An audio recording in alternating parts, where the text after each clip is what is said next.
सुप्रभात बच्चों। मैं रेखा घोष 10वीं कक्षा की काव्य भाग के प्रथम पाठ सूर के पद लेने जा रही हूँ।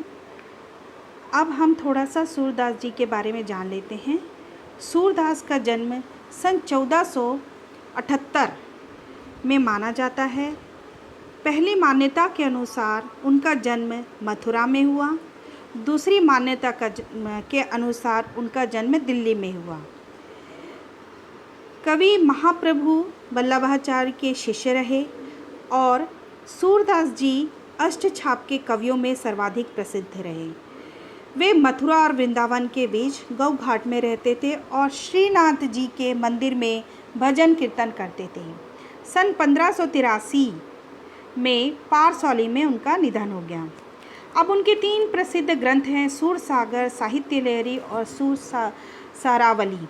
में सूरसागर ही सर्वाधिक लोकप्रिय हुआ। अब देखिए, सूर वात्सल्य और श्रृंगार के श्रेष्ठ कवि माने जाते हैं।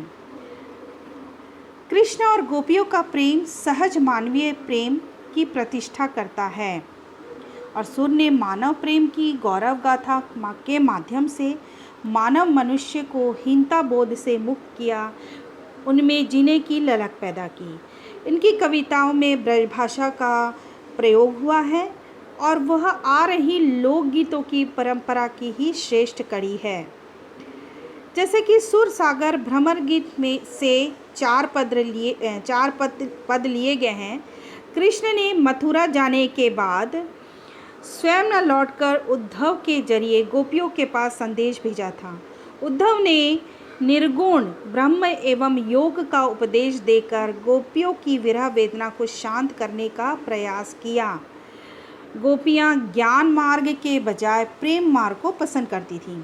इस कारण उन्हें उद्धव का शुष्क संदेश पसंद नहीं आया।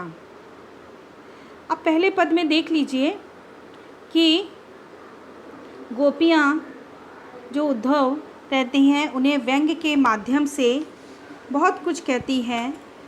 तो यहाँ कहती हैं कि उद्धव तुम हो अति बड़भागी, मतलब उद्धव तुम तो बहुत बड़े भाग्य के हो, है ना, बड़े भाग्य के हो कि श्री कृष्ण के निकट रहते हुए भी, है ना, अपरस रहत स्नेह तागा तय नाही मन अनुरागी।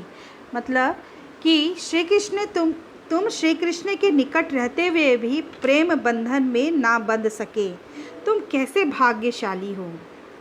अब बंधन में नहीं बंध सके, कैसे बड़े भागी हो। प्रति अनुराग उत्पन्न नहीं हुआ, है ना, उनके प्रति अनुराग उत्पन्न ही नहीं हुआ। अब कहती हैं तुम श्री कृष्ण के समीप रहते हुए भी प्रेम से उसी प्रकार अलग रहे जिस प्रकार।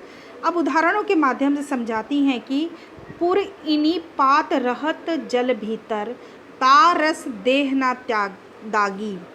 कहती है कि कमल पत्र, जैसे कमल पत्र पानी के ऊपर रहता है परंतु पानी की एक बूंद भी उस पर नहीं ठहरती।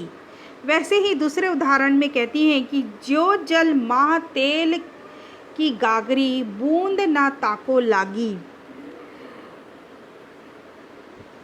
तेल युक्त मटकी को जल में डुबाने पर उसके ऊपर पानी की एक बूंद नहीं ठहरती।